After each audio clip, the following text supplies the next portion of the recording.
त्यसो भने म एउटा कुरा पढेर सुनाउँछु ल। तपाईहरु हर्क साम्पाङको कुरा सुन्न आउनु भएको हो,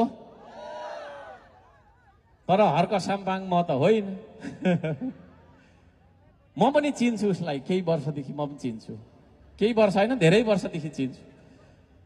तपाईले चिनेको हर्क साम्पाङ र मैले चिनेको हर्क साम्पाङमा के फरक रहेछ म एउटा सानो पढेर सुनाऊ ल। को हो हर्क साम्पाङ? मैले चिनेको, मैले बुझेको। मनभित्र यो देश बाहेक अर्थो केही छैन उसको। भावनाको गहिराईमा यो देश भेट्छ उसले, विचारको उचाइमा यो देश देख्छ उसले। घोर अन्धकार भित्र आशाको किरण छर्ने, चेतनाको खेती गर्ने र निराशाभित्र आशा र विश्वास छर्ने काम गर्छ उसले। देश र माटो बारे हजारौं गीत लेख्छ र गाउँछ अनि अरूलाई पनि गाउन लगाउँछ ऊ। उजाड पाखा पखेरु र बगरहरूमा हजारौं लाखौं बिरुवा रोपेर हरियाली बगैँचा र पार्कहरू निर्माण गर्दै बस्छ ऊ। जलाधार र पानीको मुहान बढाउन बिरुवा रोपिरहन्छ ऊ।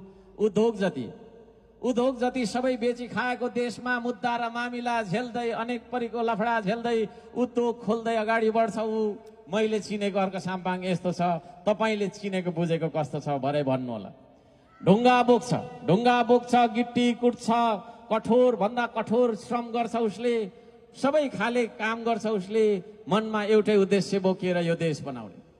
भौतिक विकासको आधार तय गर्छ उसले। आधुनिक र व्यवस्थित शहरीकरणको अवधारणा लागू गर्न खोज्छ ऊ। सुन्दर शहर निर्माण गरेर संस्कृतिको सुगन्ध भर्न खोज्छ ऊ।